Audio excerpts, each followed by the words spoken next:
Shalom saudara, ada yang pernah bertanya, jika kita sudah diselamatkan oleh Tuhan Yesus, lalu mengapa masih harus perlu menjalani proses pengudusan? Bukankah kita sudah ditebus dari segala dosa kita? Dalam Voice of Pentecost kali ini, kita akan membahas Purpose of Holiness atau tujuan dari pengudusan. Firman Tuhan berkata, "Kuduslah kamu bagiku sebab aku ini, Tuhan, kudus dan aku telah memisahkan kamu dari bangsa-bangsa lain supaya kamu menjadi milikku." Imamat 20 ayat 26. Keselamatan kekal harus melalui proses pembenaran, melalui iman kepada Kristus dan karya Roh Kudus yang menghasilkan kelahiran dan status yang baru sebagai anak Allah serta bebas dari hukuman dosa. Selanjutnya, masuk dalam proses pengudusan menuju keserupaan dengan Kristus dan menghasilkan buah roh. Lalu menerima proses pemuliaan, menerima kuasa untuk memerintah bersama Kristus dalam kekekalan. Ketiga hal tersebut adalah anugerah Tuhan yang harus dialami oleh setiap orang percaya di dalam kehidupannya. Setiap orang yang sudah lahir baru menerima status sebagai manusia baru dan dalam kehidupannya ia akan terus-menerus diperbaharui oleh Roh Kudus dan firman-Nya. Proses pembaharuan secara terus-menerus inilah yang disebut dengan istilah pengudusan, yang berarti dipisahkan dari dunia, untuk masuk ke dalam kehidupan yang kudus bagi Allah. Pengudusan ini penting karena Allah lah yang mengehendakinya. Sebagaimana di dalam 1 Tesalonika 4 ayat 3. Roh Kudus membuat kekudusan bisa dipraktikkan dalam kenyataan kehidupan orang percaya. Pengudusan ini meliputi keseluruhan cara hidup yang berkenan kepada Allah. Pengudusan berasal dari kata Yunani, hagiaso, yang artinya menguduskan atau mengkhususkan untuk tujuan khusus dan kudus. Pembenaran mengandung pembebasan ilahi dari hukuman dosa berdasarkan iman kepada Kristus. Sedangkan pengudusan mematahkan kuasa dosa atas kehidupan kita, sehingga kita bisa kudus dan murni selaku anak-anak Allah.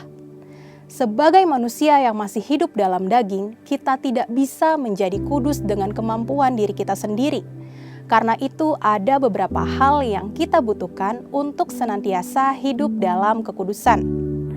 Pertama, kita membutuhkan sumber pengudusan yaitu Tuhan Yesus Kristus. Kita percaya bahwa Kristus telah membenarkan, menguduskan, dan menebus kita.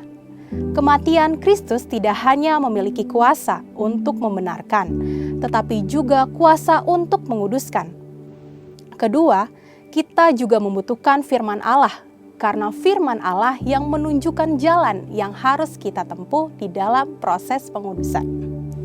Ketiga, kita membutuhkan Roh Kudus yang menolong kita untuk mampu menjalani proses pengudusan itu.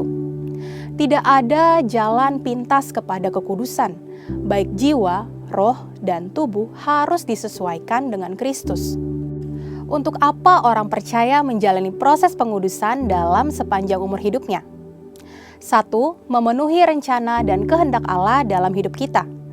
2. Mengenapkan tujuan Kristus mati di kayu salib, yaitu untuk menguduskan dan menyucikan jemaat. 3. Mempertahankan status dan hubungan sebagai anak Allah dan manusia baru. 4. Supaya kita bisa beribadah kepada Tuhan dengan cara yang benar.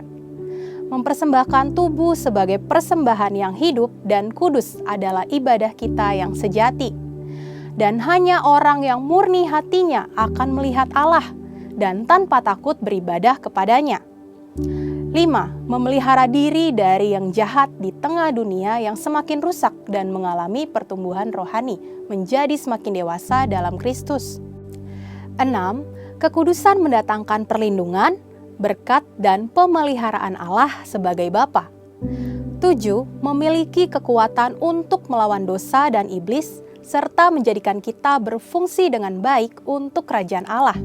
Tujuan pengudusan ilahi bagi setiap orang percaya adalah untuk semakin serupa dengan Kristus. Dalam proses ini, kita tidak hanya dipisahkan dari cara hidup dunia, tetapi kita juga diperlengkapi untuk tetap hidup dalam kekudusan sekalipun masih di tengah-tengah dunia. Saudara, untuk penjelasan lebih lengkapnya dari tim teologi kami, silakan buka link yang ada di atas atau scan QR Code yang tersedia. Tuhan Yesus memberkati.